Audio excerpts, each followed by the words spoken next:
জি sir, আচ্ছা, দেখতে পাচ্ছি। আমাদের টোটাল সিলেবাসটা কভার করছে যে ফিনান্সিয়াল ম্যানেজমেন্ট আছে। তো ওটা আমি পারমাসিয়ানের বই থেকে পড়াইছিলাম। তো ওটা দেখবা যে একটাই তোমাদের পিডিএফ, ঠিক আছে? তো ওইখানে থেকে এই জিনিসগুলো পড়বা, ওইখানে থিওরি বেসড। দেন হচ্ছে তোমাদের গ্যারিসন এন্ড রে, উনাদের বই থেকে হচ্ছে আমাদের বাকি চ্যাপ্টার গুলো কভার করা, ঠিক আছে? তো এই বইটা তোমাদের কাছে পিডিএফ আছে, তো আমি রিকমেন্ড করবো যে হার্ড কপি কালেক্ট করার জন্য। তো চ্যাপ্টার 2 থেকে বেসিক্যালি শুরু, চ্যাপ্টার 7 পর্যন্ত। দেন হচ্ছে 9 এন্ড 14। তো অনেকগুলো চ্যাপ্টার হইলেও এতগুলি আসলে লাগে না আমাদের, হচ্ছে কতগুলো বিষয় হচ্ছে বুঝে বুঝে পড়ার বিষয় আছে, সবগুলো বিষয় লাগবে না। তো বেসিক্যালি চ্যাপ্টার 2, 3, 4, 2, 3, 4 এটা হচ্ছে ব্লেন্ড করা, ঠিক আছে? 2, 3, 4 এটা ব্লেন্ড করা। এখান থেকে তোমাদের একটু বুঝে শুনে পড়তে হবে। এবং চ্যাপ্টার 5 এন্ড 7 এটা চ্যাপ্টার 2 এর সাথেই অনেকটা সিমিলার। সো সেপারেটলি এখানে কিছু হয় না।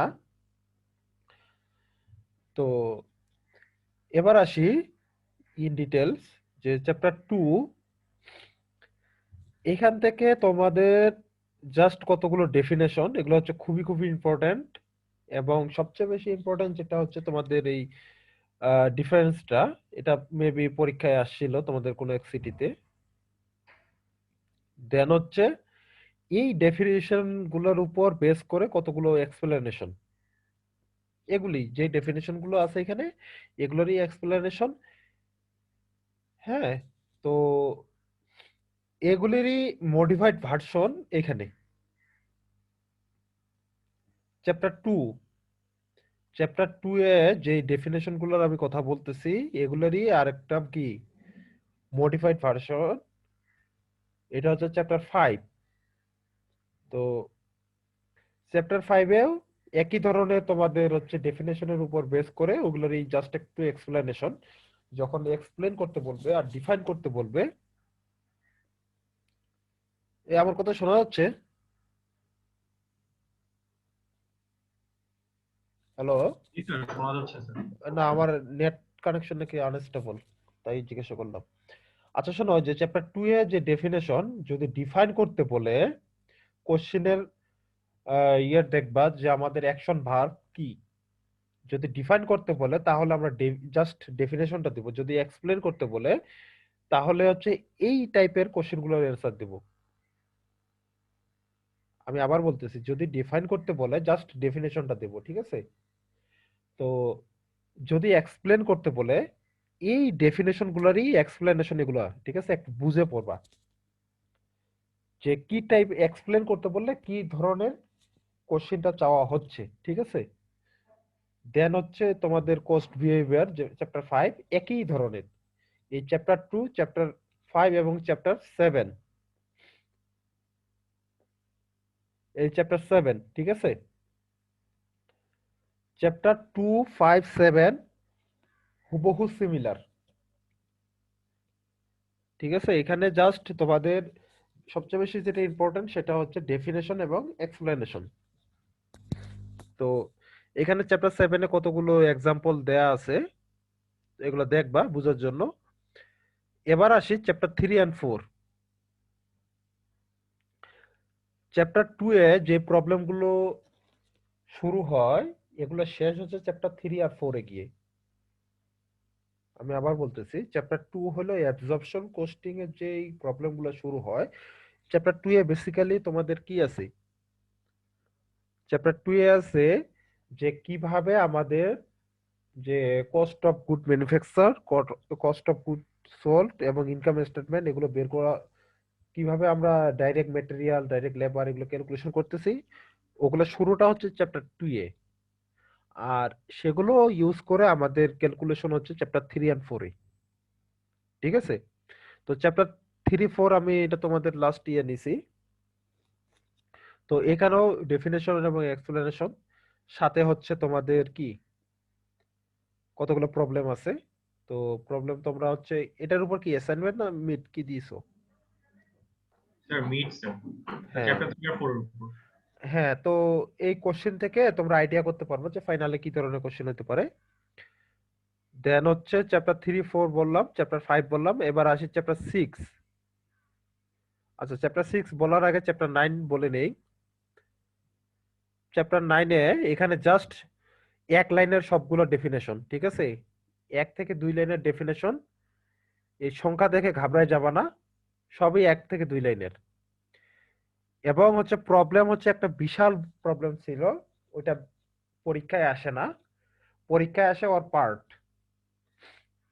তোমরা লাস্ট ইয়ার কোশ্চেনটা দেখলে বুঝতে পারবা, প্রিভিয়াস ইয়ার যে কোশ্চেন আছে ওইটা দেখলে বুঝতে পারবা যে কি ধরনের প্রবলেম হয়।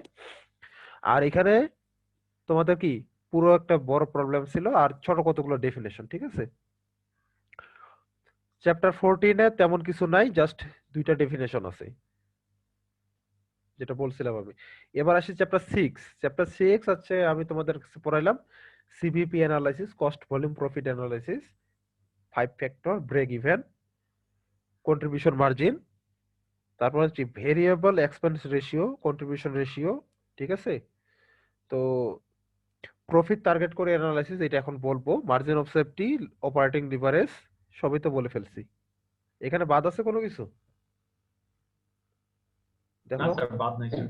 হ্যাঁ, এখন এক্সপ্লেনেশন হচ্ছে যে সিভিপি অ্যানালাইসিস কিভাবে ডিসিশন মেকিং এর উপর মানে ইফেক্ট করে, ঠিক আছে? তো আমরা দেখতে পাচ্ছি যে সেলস এর যদি পরিবর্তন হয় তাহলে আমাদের কি কন্ট্রিবিউশন মার্জিন চেঞ্জ হয়, কন্ট্রিবিউশন মার্জিন চেঞ্জ হলে আমাদের কি প্রফিট আলটিমেটলি চেঞ্জ হয়। তো এরকম কতগুলো ইয়ে আছে যে, এই যে দেখো এখানে কতগুলো কি কেস স্টাডি দেওয়া আছে, যদি আমাদের ফিক্সড কস্ট এবং সেলস ভলিউম চেঞ্জ হয় বা variable cost sales volume change হয় তাহলে কি পরিমাণ আমাদের প্রফিটের চেঞ্জ হচ্ছে। এটাই হচ্ছে কি আমাদের কস্ট ভলিউম প্রফিট অ্যানালাইসিস। এই যে ওইখান থেকে আমাদেরকে লিখতে হবে যে কস্ট ভলিউম প্রফিট কিভাবে আমাদের ডিসিশন মেকিং এ ইফেক্ট করে। দেন হচ্ছে কন্ট্রিবিউশন মার্জিনের ইফেক্ট, আমি যে আগে বললাম যে কন্ট্রিবিউশন মার্জিন এটা কি আমাদের যে ফিক্সড কস্ট আছে সেগুলোকে কভার আপ করা হেল্প করে। দেন হচ্ছে ব্রেক ইভেন পড়লাম। তো এই এক্সপ্লেনেশন গুলো পড়বা যে আমাদের ইয়াতে যে আজকে যে ডিসকাস করলাম সেগুলোই। তো এখানে কতগুলো ফর্মুলা আছে যেটা দেখাইছি ফর্মুলা।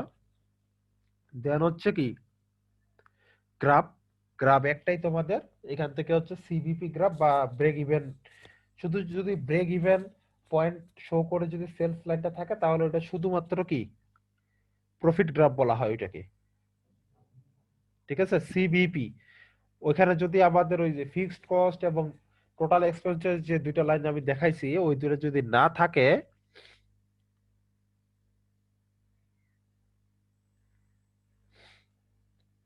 এখানে দেখো এই যে আমাদের গ্রাফ সিভিপি গ্রাফ, এই গ্রাফে যদি এই যে তোমাদের হচ্ছে ফিক্সড কস্ট এবং হচ্ছে কি টোটাল এক্সপেন্স এই দুটি না থাকে, শুধুমাত্র এই যে সেলস লাইনটা থাকে, তাহলে এইটাকে বলি আমরা প্রফিট গ্রাফ, ঠিক আছে? এটা হচ্ছে কি প্রফিট গ্রাফ। দেন হচ্ছে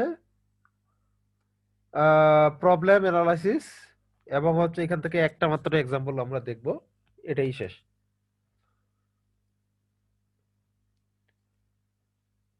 রাশিক, জি স্যার, বলুন স্যার। কোনো ডাউট আছে না ভয় আর লাগতেছে? স্যার, স্যার সেট ওয়াইজ একটু বলে দিলে ভালো হতো স্যার, মানে কোন হ্যাঁ, এটা চ্যাপ্টারের তো সাথে এখন কোন বলবো, চ্যাপ্টার স্যার মিলিয়ে পড়ব। এটা তো এখন বলবো আমাদের টোটাল হচ্ছে 3 সেট। আচ্ছা এখন বলো রশিদ স্যার কি পড়াইছে তোমাদের?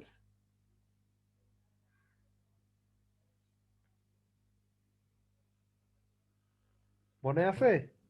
না স্যার, ওটা তো মনে নেই স্যার, এটা তো অনেক আগে পড়েছি। স্যার তো কোশ্চেন করছে, বুঝছো? স্যার এখন স্যার আবার নতুন করে কোশ্চেন আছে? হ্যাঁ, নতুন কোশ্চেন তো ওই কোশ্চেন থাকবে না, আজব তো, স্যার নাই তো কি, স্যার এখন নতুন 3 সেটের মধ্যে স্যার রশিদ স্যারের প্রশ্ন থাকবে। থাকা তো উচিত তাই না? হ্যাঁ, একটু ক্লিয়ার করেন স্যার। কেন? আচ্ছা, স্যার কি কি পড়াইছে সেটা বলো আমাকে।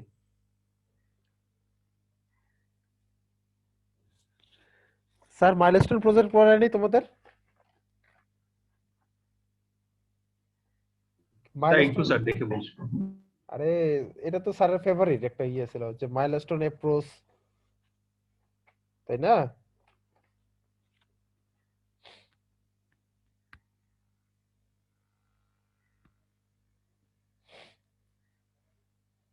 জি স্যার, স্টেজ আগে এনপিপি প্রজেক্টের স্টেজ পড়াইছিল। তোমাদের কাছে কি নোট আছে, স্যারের ক্লাস লেকচার নোট? স্যার একটু আহ, একটু খুঁজে বের করতে হবে স্যার, মানে খাতায় আপাতত লেখা আছে স্যার, একটু নোট স্যার খুঁজে বের করতে হবে।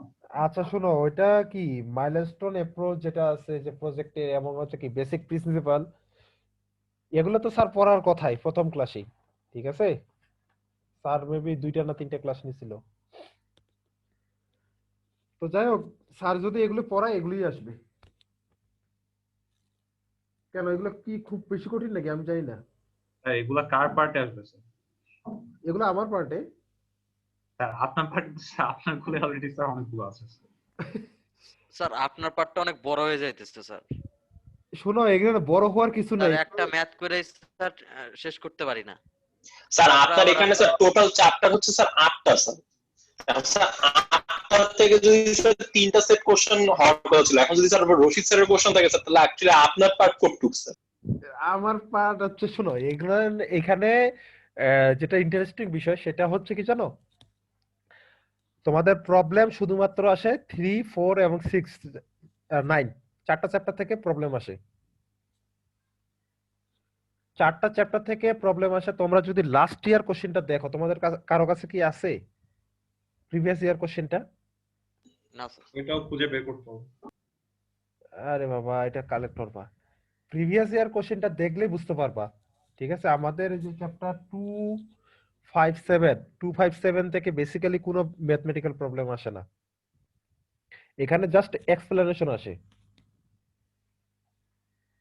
ঠিক আছে, 257, আর বাকিগুলি হচ্ছে যেমন 3, 4, 6, 9 যেটা বললাম, এখান থেকে হচ্ছে তোমাদের প্রবলেম আসে।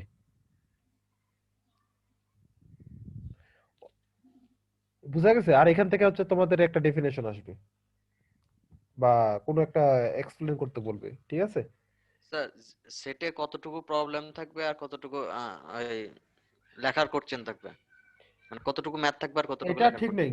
এটা তোমাদের ইয়ের উপর ডিপেন্ড করবে, যে 40, 50 বা 60% ডিপেন্ড করবে এটা। তবে তোমাদের জন্য, তোমাদের সুবিধার জন্য হচ্ছে ম্যাথমেটিক্যাল পোর্শনটা বেশি রাখার চেষ্টা করি, যে ম্যাথমেটিক্সে অল্পই হচ্ছে মার্ক তোলা যায়, লেখা যেটা একটু স্যার দুঃসাধ্য কিন্তু তো ব্যাপার। উম, বুঝি নেই। স্যার কিন্তু ম্যাথমেটিকে তো নাম্বার কম দেন, মানে যেটা টাইম বেশি লাগতেছে কিন্তু নাম্বার মার্ক কম থাকে। কোন পরীক্ষায় তোমরা মার্ক কম পাইছো? স্পেসিফিক্যালি বলো, আন্দাজের উপর কথা বলে তো লাভ নাই। এরকম কোনো ঘটনা ঘটছে নাকি যে ম্যাথমেটিক্সে তোমাদের নাম্বার কম আসছে? কম আসছে না স্যার, মানে কিভাবে বলবো স্যার, আন্দাজের উপর লাস্ট শুনো, লাস্ট মিড যেটা দিলাম স্যার, দুইটা ম্যাথই ছিল স্যার বড় বড়, এখন শেষ করতে পারিনি তাই বলতেছিলাম। কেন তোমাদের কি রেজাল্ট দিয়ে দিছি নাকি আমি, যে মার্ক কম দিছো এই ধরনের একটা স্যার অভিযোগ মার্ক করলাম? কম দেওয়ার কথা বলি নাই স্যার, মানে নাম্বারিং কম কম দেয়া থাকে, ম্যাথে নাম, কোশ্চেনে নাম্বার কম দেয়া থাকে। ধরো মিয়া, কোশ্চেনে কি নাম্বার কম দেওয়া থাকে? শোনো, আন্দাজের উপর কথা বলবো না, বুঝছো? সময় নষ্ট হয় অযথাই। এটা নিয়ে ভয় পাওয়ার কিছু নেই, আমি যেগুলো পড়তে বলছি এগুলো পড়তে হবে। ঠিক আছে, এখন কতটুকু পড়বা এটা তোমার ব্যাপার। তুমি যদি মানে মনে করো যে আমি এখান থেকে জাস্ট এই কয়েকটা জিনিস পড়বো এবং এর মধ্যেই আমি ভালো রেজাল্ট করব, এটা সম্পূর্ণ তোমার ব্যক্তিগত ব্যাপার। তবে আমি যদি বলি, আমি বলবো যে এই সবগুলোই হচ্ছে তোমাদেরকে পড়তে হবে, এটার কোনো উপায় নেই।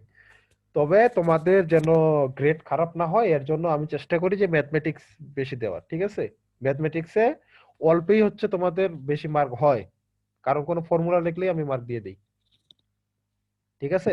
তোমাদের যদি স্ট্রাকচার ঠিক থাকে তাহলে মার্ক দিয়ে দিই। আচ্ছা, কথা বলে সময় নষ্ট না করে আমরা হচ্ছে একটু লাস্ট ইয়ার একটা কোশ্চেন দেখি। তার আগে হচ্ছে আমাদের ইয়েটা পড়ি, সরি। আচ্ছা, এখানে আমি যেটা বলতে চাচ্ছিলাম যে এখান থেকে আমরা পড়ছি হচ্ছে তোমার চ্যাপ্টার 6 থেকে, আরেকবার আসি। এতক্ষণ যেটা বললাম যে সিবিপি অ্যানালাইসিস কি, কেন দরকার, এটা ম্যানেজারকে কিভাবে হেল্প করে ডিসিশন মেকিং এ।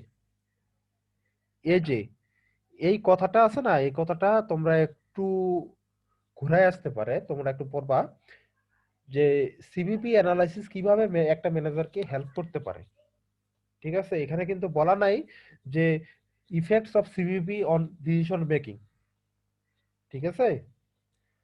বা এই প্রশ্নটা এইভাবে হইতে পারে যে একটা ম্যানেজার কিভাবে সিবিপি অ্যানালাইসিস ইউজ করবেন, বা ইউজেস অফ সিবিপি অ্যানালাইসিস।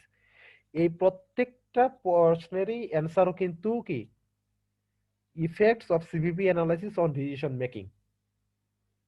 তোমাদেরকে ওই কোশ্চেনের ওয়ার্ড, এখন তো হচ্ছে ওবি, এখানে হচ্ছে তোমাদের কি অ্যাকশন ভার্ব, এই অ্যাকশন ভার্বগুলো একটু বুঝতে হবে। আমি বলতেছি যে এই প্র্যাকটিক্যাল যে মানে সিগনিফিকেন্স বা এক্সপ্লেনেশন যেগুলো আছে এগুলোর উপর তোমার কাছে কি জোর দিয়ে পড়তে হবে, যে প্র্যাকটিক্যাল সিচুয়েশনে বা প্র্যাকটিক্যাল ফিল্ডে আমরা কিভাবে এগুলোকে ইউজ করতে পারি, এইটাই হচ্ছে তার ফিজিক্যাল সিগনিফিকেন্স, ঠিক আছে? বা এটাই হচ্ছে তার ইফেক্ট। এই বিষয়গুলো একটু কি জোর দিয়ে পড়তে হবে। দেন হচ্ছে এখানে আরেকটা বিষয় হচ্ছে যে আমাদের চেঞ্জ ইন, যখন কোনো কিছু চেঞ্জ হবে তাহলে আলটিমেটলি আমাদের প্রফিটে কি ধরনের চেঞ্জ হচ্ছে, এই জিনিসটা আমরা এখন দেখার চেষ্টা করব।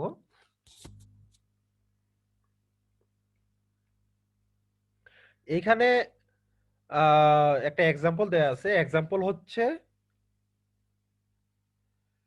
একটা অ্যাকোস্টিক কনসেপ্ট, একটা কোম্পানি যার হচ্ছে কি সাউন্ড স্পিকার বিক্রি করে, হ্যাঁ, স্পিকার বিক্রি করে। তো এক্সাম্পলটা এরকম যে ওরা এক মাসে 400 ইউনিট প্রডিউস করে সেল করে, ঠিক আছে? তো তার selling price, unit selling price দেয়া আছে মনে করো হচ্ছে 250, এবং ইউনিট ভেরিয়েবল এক্সপেন্স হচ্ছে 150, এন্ড ফিক্সড এক্সপেন্স হচ্ছে 35,000, ঠিক আছে? তাহলে এটার উপর এখন আমরা যে সিবিপি অ্যানালিসিস শিখলাম সেটা একটু অ্যাপ্লাই করি। তখন এখন বলতেছে যে change in fixed cost, sorry,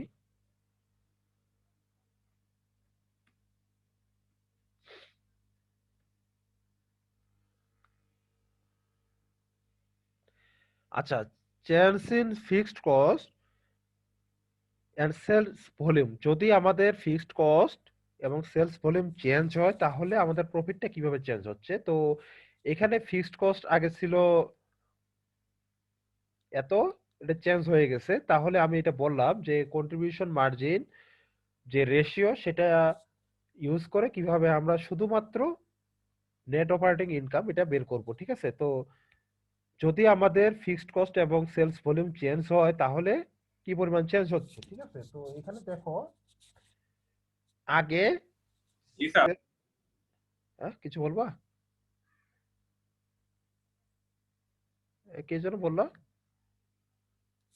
hello, কেউ কিছু বলবা? তোমাদের নেক্সট ক্লাস কখন? স্যার ক্লাস নাই স্যার। একটা থেকে স্যার হচ্ছে গিয়ে আমাদের যে থিসিস মিটিং আর কি আছে একটা থেকে। ও আচ্ছা, শেষ করে দিব তাড়াতাড়ি। আচ্ছা, যেটা বলতেছিলাম যে ফিক্সড কস্ট যদি চেঞ্জ হয় তাহলে আমাদের আবার হচ্ছে সেলস ভলিউম মানে কি, সেলস বেড়ে গেছে, তাহলে আমাদের নেট অপারেটিং ইনকাম কিভাবে চেঞ্জ হচ্ছে? তো এখানে যখন সেলস বাড়বে তখন কি তার ভেরিয়েবল এক্সপেন্সও বাড়বে, ঠিক আছে? তো এখান থেকে আমি কন্ট্রিবিউশনটা পেয়ে যাব। কন্ট্রিবিউশনটা পেলে কি হবে, ফিক্সড যে এক্সপেন্স আগে যেটা ছিল সেটা চেঞ্জ হয়ে গেছে। তো আলটিমেটলি আমাদের কি নেট অপারেটিং ইনকাম সেটাও চেঞ্জ হচ্ছে। তো ফাইনালি সবকিছু ক্যালকুলেশন না করে শুধুমাত্র কন্ট্রিবিউশন যে রেশিও এবং হচ্ছে তোমাদের যে ফিক্সড এক্সপেন্স কতটুকু বাড়ছে এই দুটি ক্যালকুলেশন করে কিভাবে আমরা অপারেটিং ইনকামটা বের করব, এটার জন্য যেটা করছি যে ইনক্রিমেন্টাল সেলস মানে সেলস অ্যাকচুয়ালি কতটুকু বাড়ছে। হ্যাঁ, তো এখান থেকে আমি কন্ট্রিবিউশন মার্জিন যদি গুণ করে দেই তাহলে কি এই যে টোটাল মার্জিনটা পাবো, রেশিওটা গুণ করলে টোটাল মার্জিনটা পাবো। এখান থেকে আমাদের ফিক্সড এক্সপেন্স আগে কত ছিল সেটা জানার দরকার নেই, কতটুকু বাড়ছে এই মার্জিন থেকে জাস্ট ওই ইনক্রিমেন্টাল পোরশনটুকু বাদ দিলে আমাদের কি ইনক্রিমেন্টাল ইনকামটা পেয়ে যাব, ঠিক আছে? এটা সিভিপি অ্যানালাইসিসের একটা ইউজেস, যে টোটাল আমাদের ক্যালকুলেশন করা বাদেই আমরা জাস্ট মাত্র সিএম রেশিও এবং হচ্ছে কি কতটুকু ইনক্রিমেন্টাল আমাদের ফিক্সড কস্ট এই দুইটা ইউজ করে আমরা নেট অপারেটিং ইনকামটা বের করতে পারি। তো এইখানে আমার ফিক্সড কস্ট দেয়া আছে কিনা, ইউনিট ভেরিয়েবল না variable expense total variable expense দেয়া আছে কিনা আমার দরকার নেই। আমার দরকার কি সিএম রেশিও আর ফিক্সড কস্ট কতটুকু বাড়তেছে, ঠিক আছে? তো এটা হলো তোমার সিভিপি অ্যানালাইসিসের একটা ইউজেস।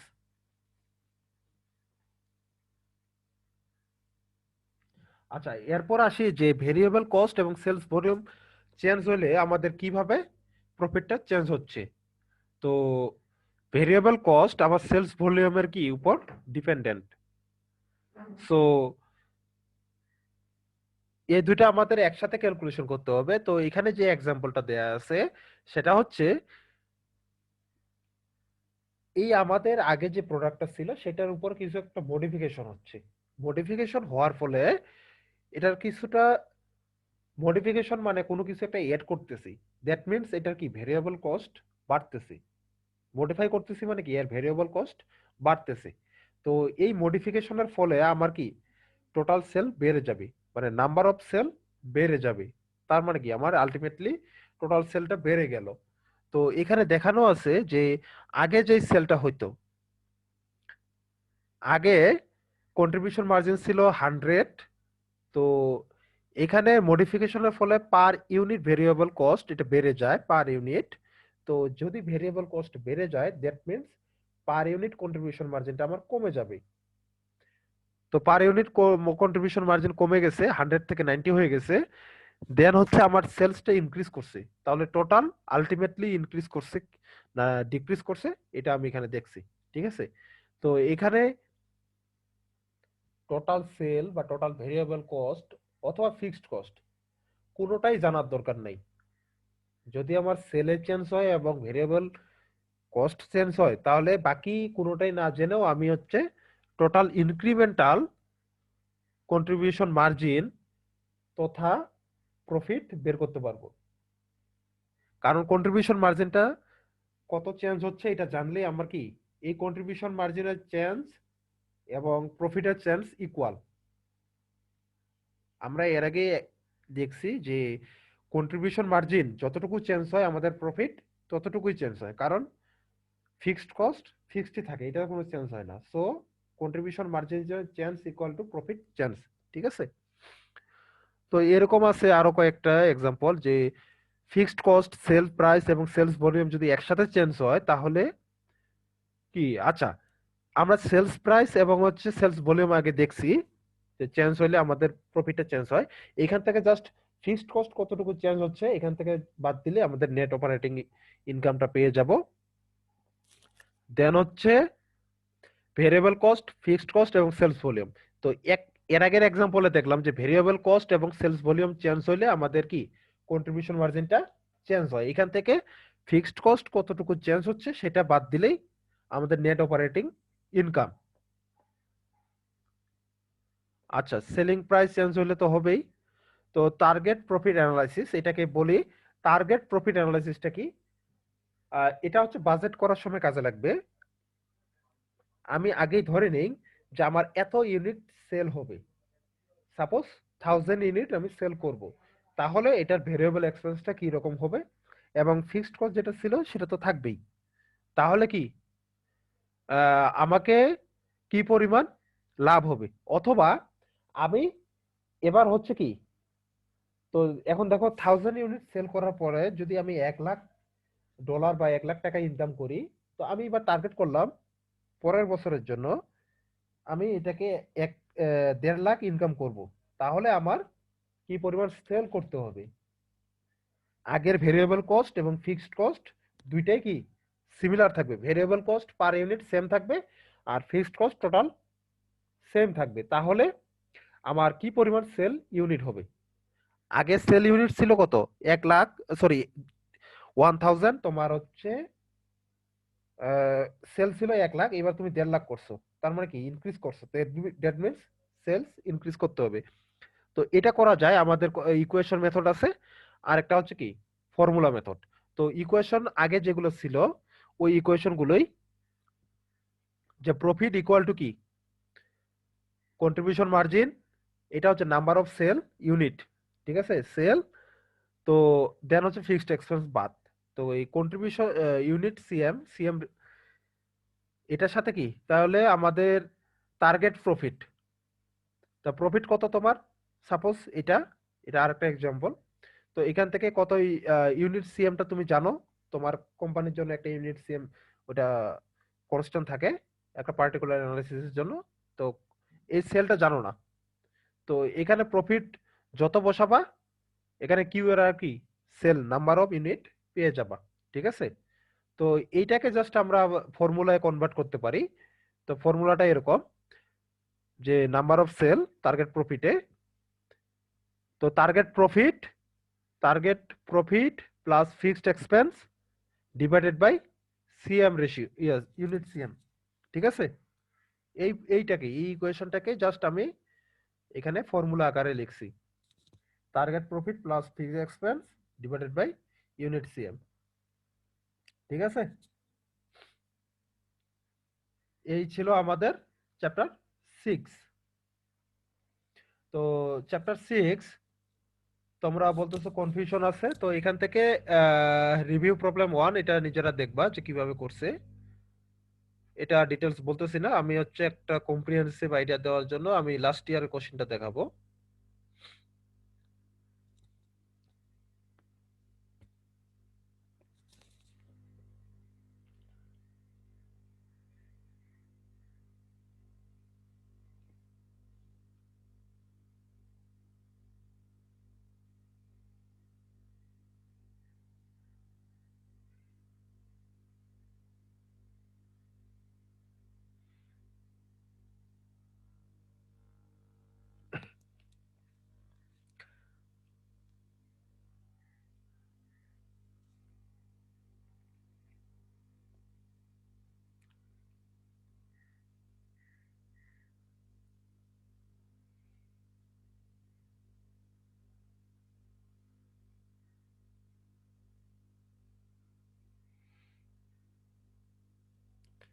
আচ্ছা, দেখতে পাচ্ছ রাশেক, সাতমান, হ্যালো,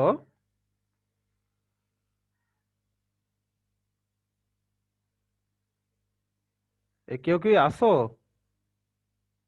জি স্যার, দেখা যাচ্ছে। আচ্ছা দেখো, এটা তোমাদের লাস্ট ইয়ার কোশ্চেন, ঠিক আছে, লাস্ট ইয়ার কোশ্চেন। তো জি স্যার, দেখা যাচ্ছে। আচ্ছা, এত দেরিতে রেসপন্স করলে হবে না। আচ্ছা দেখো, এখানে তোমাদের একটা প্রবলেম দেওয়া আছে, তো এখানকার থিওরি পার্টটা আমি ওমিট করছি, এটা লাস্ট ইয়ার কোশ্চেন। এই যে তোমাদের আহ এই জায়গায় দেখো রিকোয়ারমেন্ট,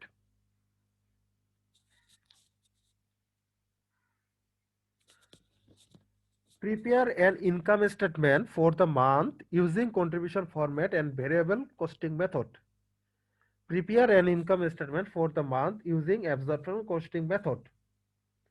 আচ্ছা, তারপর বলতেছে কি যে এখানে কোনো ধরনের ভেরিয়েশন আছে কিনা। এই জাস্ট একটা এক্সাম্পল। এই এক্সাম্পলটাকে কভার করতে হলে তোমাদের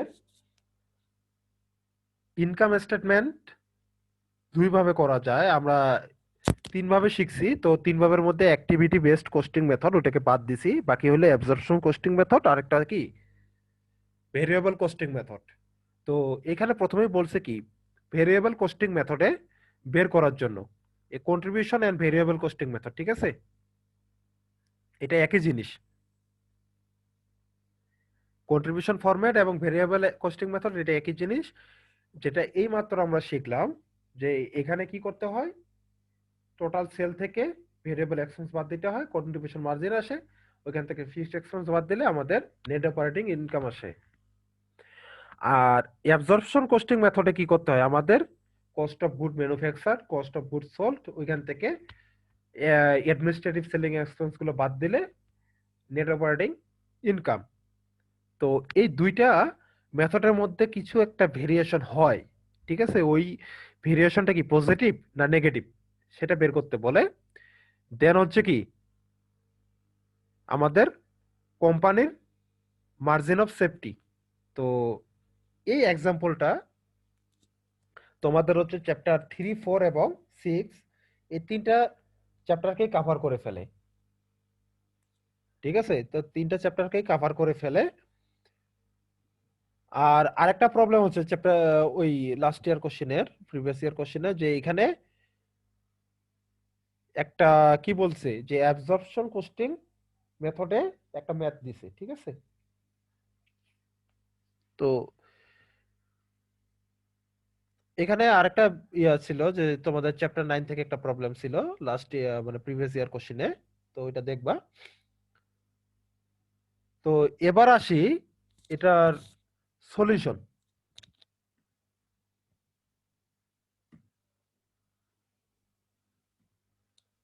এই দেখা যাচ্ছে?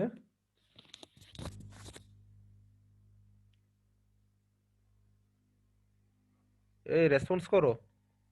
জি স্যার, দেখা যাচ্ছে। হ্যাঁ, আচ্ছা এবার আসি আমি দেখা যদি যায়, এটাতে কি দেখতে অসুবিধা হচ্ছে নাকি ভাবে? অসুবিধা না হলে আমি একটু ওভারঅল বলি। ভেরিয়েবল কস্টিং মেথড, তো ভেরিয়েবল কস্টিং মেথডে প্রথম যে কাজটা করতে হয় সেটা হলো ভেরিয়েবল এবং ফিক্সড কস্ট যেগুলো আছে এগুলো সেপারেট করে ফেলবো। আমাদের মেইন টার্গেট হচ্ছে কি ভেরিয়েবল কস্টিং মেথডে আমাদের যে প্রবলেমটা দেয়া আছে এখানে ভেরিয়েবল এবং যে ফিক্সড যতগুলো কস্ট বলা আছে এই ডেসক্রিপশনে, এখান থেকে খুঁজে খুঁজে আমি হচ্ছে কি এগুলোকে আলাদা করে ফেলবো। ভেরিয়েবল কস্টিং জাস্ট পার ইউনিটটা বের করলাম, তারপর হচ্ছে কি গুড সোল্ড আমার সেলস কতটুকু, টোটাল সেল বের করলে আমাদের হচ্ছে কি ভেরিয়েবল কস্টিং যে মেথড সেটাতে আমরা কি সেলস থেকে ভেরিয়েবল এক্সপেন্স গুলো বাদ দেই, ভেরিয়েবল এক্সপেন্স বাদ দিলে কি পাই কন্ট্রিবিউশন মার্জিন। কন্ট্রিবিউশন মার্জিন পাইলে এখান থেকে ফিক্সড যে এক্সপেন্স গুলো আছে সেগুলো বাদ দিলে আমাদের কি নেট অপারেটিং ইনকাম। তোমরা একটু ভালো করে দেখো যে আমাদের এখানে যে ভেরিয়েবল যে কস্ট গুলো দেওয়া ছিল সেগুলো কি ভেরিয়েবল সেলিং প্রাইস, এই যে ভেরিয়েবল কস্ট এগুলো দেওয়া আছে, ফিক্সড কস্ট এগুলো দেওয়া আছে, সেলিং প্রাইস দেওয়া আছে, তারপর বিগিনিং ইনভেন্টরি এন্ডিং ইনভেন্টরি দেওয়া আছে, ঠিক আছে। তো এখানে আমি কি ভেরিয়েবল ইউনিট কস্ট বের করার জন্য ভেরিয়েবল যে কস্ট গুলো আছে যতগুলো ভেরিয়েবল কস্ট থাকবে সবগুলো যোগ করে ইউনিট কস্টটা আমি বের করতে পারবো, ঠিক আছে। তারপর হচ্ছে কস্ট অফ গুডস সোল্ড, এখান থেকে আমাদের কি কস্ট অফ গুডস সোল্ড হচ্ছে কত ইউনিট সেল করতেছি। এখানে দেখো যে নাম্বার অফ ইউনিট প্রোডিউস এবং নাম্বার অফ ইউনিট সোল্ড দুইটা সেম না, তার মানে যখন আমি প্রডিউস করছি তখন আমার কস্ট হয়েছে, যখন আমি সেল করছি শুধুমাত্র নাম্বার অফ ইউনিট যতগুলো সেল করছি সেগুলো হচ্ছে কি কস্ট অফ গুড সোল্ড। এই যে কস্ট অফ গুড সোল্ড যতগুলো সেল করছি, ঠিক আছে। তো এটা পাইলাম আমি টোটাল সেল। তো এটা হচ্ছে কি ভেরিয়েবল কস্ট গুড সোল্ড, এটা আমি গুড সোল্ড করছি। তো সেলস হচ্ছে সেলিং প্রাইস দিয়ে এটাকে আমি গুণ করব, ঠিক আছে। এটা হচ্ছে কি ভেরিয়েবল কস্ট দিয়ে, এটা হচ্ছে সেলটা বের করার জন্য যে ইউনিট আমি সেল করছি সেটা সেলিং প্রাইস দিয়ে গুণ করব, ঠিক আছে। তো ভেরিয়েবল এক্সপেন্স কি, এখানে cost of good sold plus এই যে আগেরটা,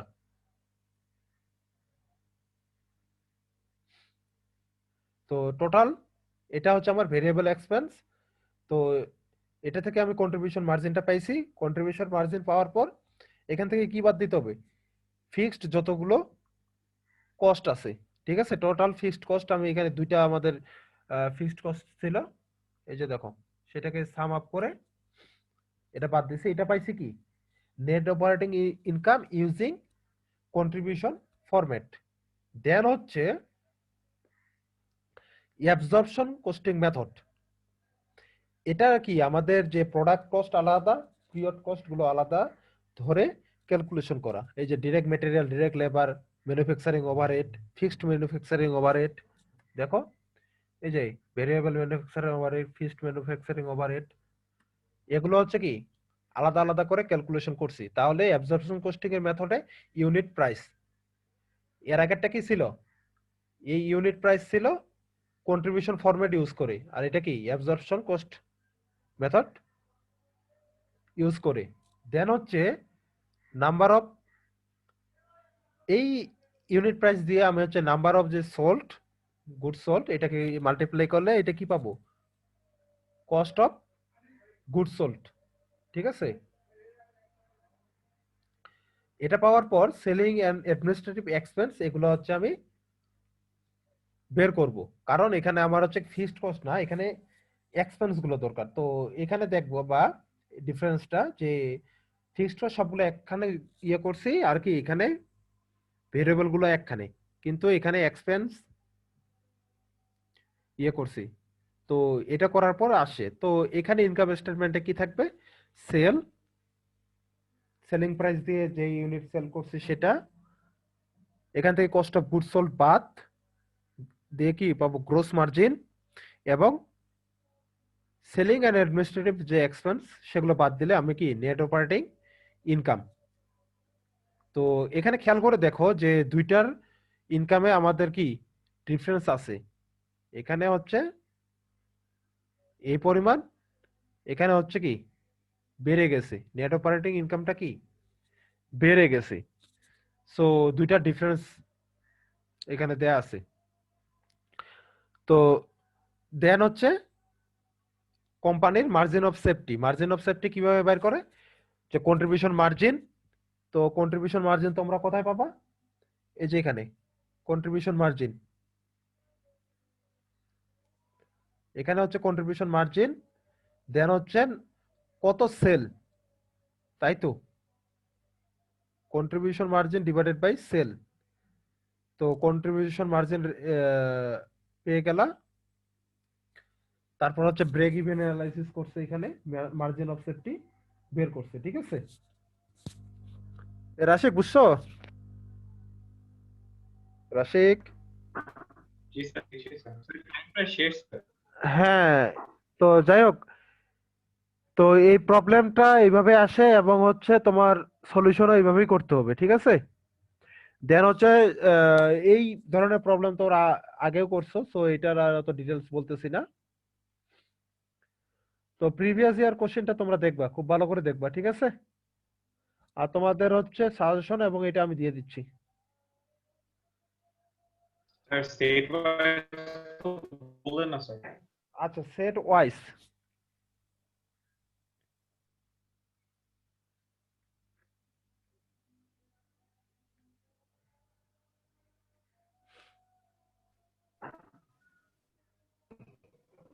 স্যার কম্পালসারি এটা কোথা থেকে হবে স্যার? মানে কোন কোন চ্যাপ্টার থেকে? আচ্ছা শোনো, এই যে আমাদের টু বি রেট, এখানে এক সেট হবে তোমাদের হচ্ছে চ্যাপ্টার 2, 3, 4, ঠিক আছে? এটা হচ্ছে একটা সেট, আর একটা সেট হচ্ছে তোমাদের এই যে ফিনান্সিয়াল ম্যানেজমেন্ট চ্যাপ্টার 9 and 14। সবাই নোট করে নাও, চ্যাপ্টার 9, 14 এবং কি ফিনান্সিয়াল ম্যানেজমেন্ট। দেন হচ্ছে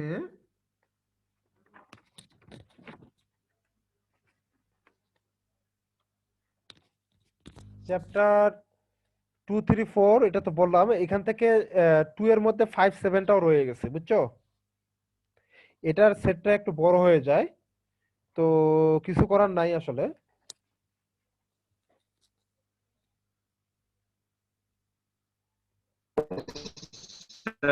2 এর মধ্যে 5-7 বলতেছে কি? 2 এর মধ্যে আমি যেটা আবারও বলতেছি ভাই, এখান থেকে ম্যাথমেটিক্যাল প্রবলেম খুব কম আসে, আসে যেগুলো হচ্ছে এই প্রবলেমগুলো। এই যে ডেফিনেশন, বুঝো? ডেফিনেশন বা এক্সপ্লেনেশন, এটা হচ্ছে 2, 7, 5 এই চ্যাপ্টার, এই তিনটা চ্যাপ্টার থেকে ব্লেন্ড ইন অবস্থায় আসে।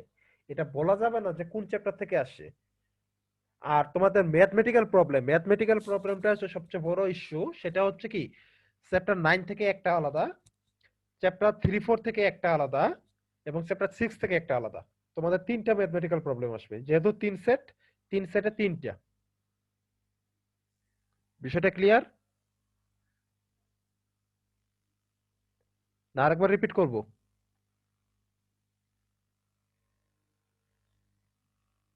রাশিক, জি স্যার, ক্লিয়ার স্যার। কিন্তু স্যার 2 এর মধ্যে, আচ্ছা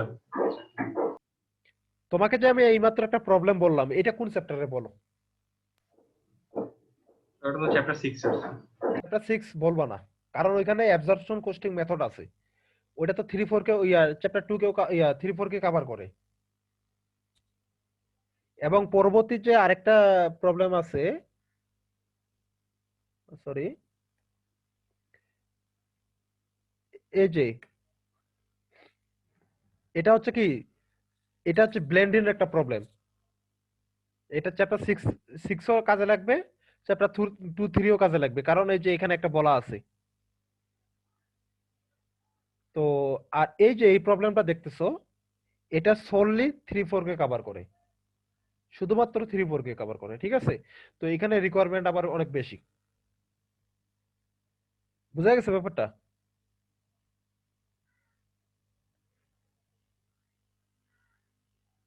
এখন যে বিষয়টা ইম্পর্টেন্ট সেটা হচ্ছে চ্যাপ্টার 3, 4, চ্যাপ্টার 3, 4 একই জিনিস।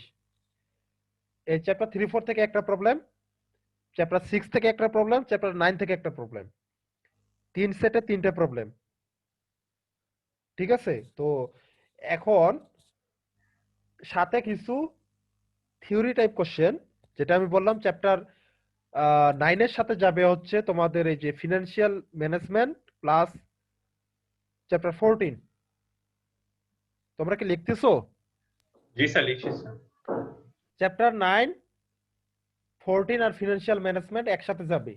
তো এই যে না, এই যে ফিনান্সিয়াল ম্যানেজমেন্ট থেকে এখানে ম্যাথমেটিক্যাল কোনো প্রবলেম নাই। এখানে প্রবলেম যেটা হচ্ছে কি, এক্সপ্লেনেশন। চ্যাপ্টার 14ও একই রকম। আচ্ছা, চ্যাপ্টার 3, 4-এ তোমরা দেখলা যে একটা প্রবলেম থাকবে। তো কি টাইপের প্রবলেম, ওইটা আমি বলতেছি যে প্রিভিয়াস ইয়ার কোশ্চেনটা দেখলে বুঝতে পারবা। সাথে যেই প্রবলেম আর যেই ছোট ছোট এক্সপ্লেনেশন বা ডেফিনেশন থাকবে, সেগুলো থাকবে হচ্ছে চ্যাপ্টার 2, 5, 7 থেকে। বুঝতে পারছো? আর চ্যাপ্টার 6-এ যে প্রবলেমটা থাকবে, সাথে থাকবে তোমাদের রশিদ স্যারের একটা পোর্শন। এখন বলো, তোমাদের ফিডব্যাক কি?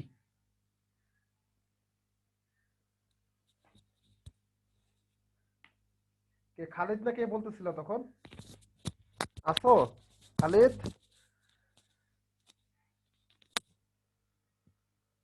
জি স্যার। আচ্ছা তোমার হচ্ছে অনুভূতি কি বলো?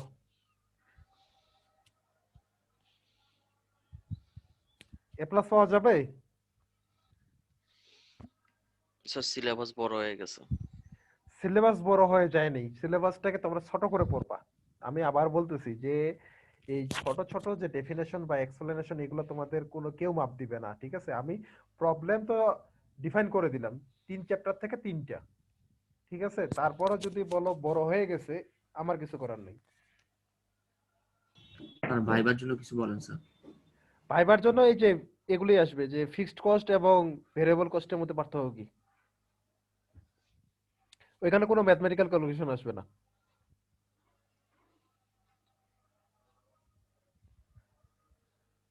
তোমাদের মানে প্রবলেম কি হয়েছে জানো, এই সিলেবাসটা অনেক বড় মনে হচ্ছে। প্রথমে আমি তোমাদেরকে সাজেস্ট করব যত ধরনের এরকম ডেফিনেশন আছে সবগুলো পড়ে যাবা একবার, ঠিক আছে? তো ডেফিনেশন গুলো যদি একবার পড়ে যাও, দেন হচ্ছে তোমাদের ওই প্রবলেম গুলা বেশি কঠিন না, কারণ এখানে 2টা জিনিসই আমি পড়াইছি। 3টা জিনিস, একটা হলো অ্যাবজর্পশন কস্টিং, কন্ট্রিবিউশন ফরম্যাট, আর একটা হলো তোমাদের বাজেট, ঠিক আছে? 3টা জিনিসে আমি বলে দিলাম এই 3টা জিনিসই আসবে। সো এবং তোমাদের কোশ্চেনের ধারণা নেওয়ার জন্য বললাম প্রিভিয়াস ইয়ার কোশ্চেনটা দেখো। আর কত সহজ করে দিব আমি জানি না। স্যার টাইমও শেষ হয়ে গেছে। হ্যাঁ, okay, thank you, best of luck. Yes.